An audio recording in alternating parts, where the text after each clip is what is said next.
छत्तीसगढ़ में नक्सलवाद को खत्म करने के लिए एक बड़ी लड़ाई चल रही है। पिछले कई महीनों से राज्य में लगातार एनकाउंटर पर एनकाउंटर हो रहे हैं और सरकार द्वारा नक्सलियों के खिलाफ कई बड़े ऑपरेशन चलाए जा रहे हैं। इन ऑपरेशन में सैकड़ों नक्सली मारे गए हैं और सुरक्षा बलों की लगातार मेहनत के बाद स्थिति में कुछ सुधार जरूर हुआ है। अब सरकार ने एक नई रणनीति अपनाई है, मुख्य धारा में लौटने वाले नक्सलियों को तमाम तरह की सुविधाएं देने की पॉलिसी। इसका नतीजा ये हुआ कि ये बड़ी संख्या में नक्सली सरेंडर कर मुख्य धारा में लौट रहे हैं। लेकिन यहाँ बड़ा सवाल ये उठता है कि जिन नक्सलियों ने कभी बंदूकें उठाई थी और खून खराबा किया था, क्या वे अब सच में इन सुविधाओं के लालच में आकर अपना रास्ता बदल रहे हैं? अगर नक्सली केवल इन सुविधाओं के लालच में सरेंडर कर रहे हैं तो क्या वे असली नक्सली हैं या फिर फर्जी नक्सली बनकर खेल हो रहा है? इसे समझने के लिए सरकार ने तगड़ा प्लान भी तैयार किया है। क्या है वो प्लान, इस वीडियो में बताएंगे। नमस्कार दोस्तों, आपका स्वागत है NS 24/7 डिजिटल पर। मेरा नाम है सोनल।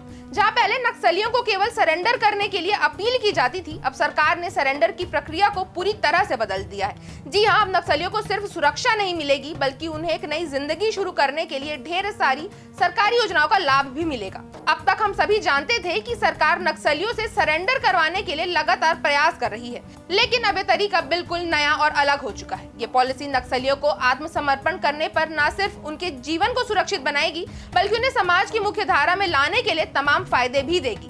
इस पॉलिसी में सरकार नक्सलियों को सरेंडर करने के बाद उन्हें न केवल सुरक्षा मुहैया कराएगी बल्कि उनके जीवन स्तर को सुधारने के लिए विभिन्न योजनाओं का लाभ भी देगी।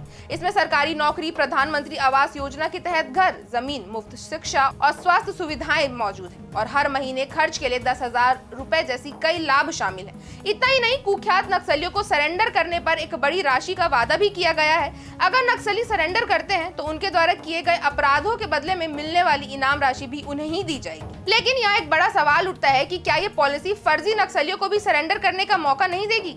सरकार का कंसर्न है कि कुछ लोग इस पॉलिसी का फायदा उठाकर फर्जी नक्सली बनकर सरकारी योजनाओं का गलत फायदा न उठा लें। इसलिए सरकार ने ये सुनिश्चित किया है कि इसके लिए हर सरेंडर करने वाले नक्सली की जांच जिला स्तर पर बनी कमेटी करेगी, जो ये सुनिश्चित करेगी कि वो वाकई में नक्सली था या नहीं।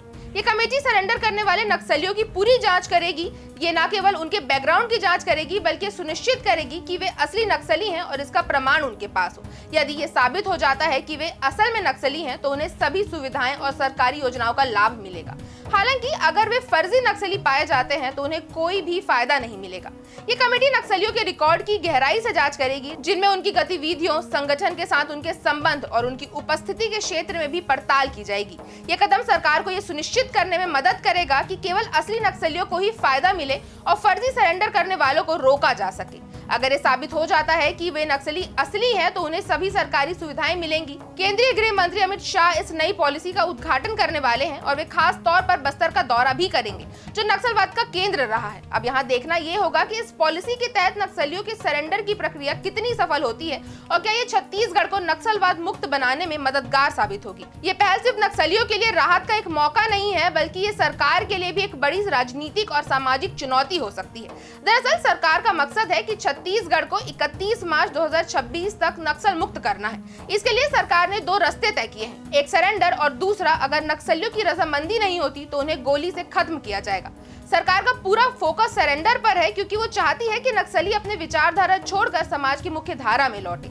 छत्तीसगढ़ में नक्सलवाद के खिलाफ सरकार की नई रणनीति एक महत्वपूर्ण कदम हो सकती है, लेकिन इसके साथ कई जरूरी सवाल भी जुड़े हुए हैं। जहां एक ओर सरकार नक्सलियों को मुख्य धारा में लाने के लिए सुविधाएं और सुरक्षा दे रही है, वहीं दूसरी ओर फर्जी नक्सलियों के सरेंडर करने की आशंका भी बनी हुई है। इस खबर पर आपकी क्या राय है, हमें कमेंट करके जरूर बताएं। अगर आपको वीडियो अच्छी लगी हो तो इसे लाइक करें और चैनल को सब्सक्राइब करना ना भूलें।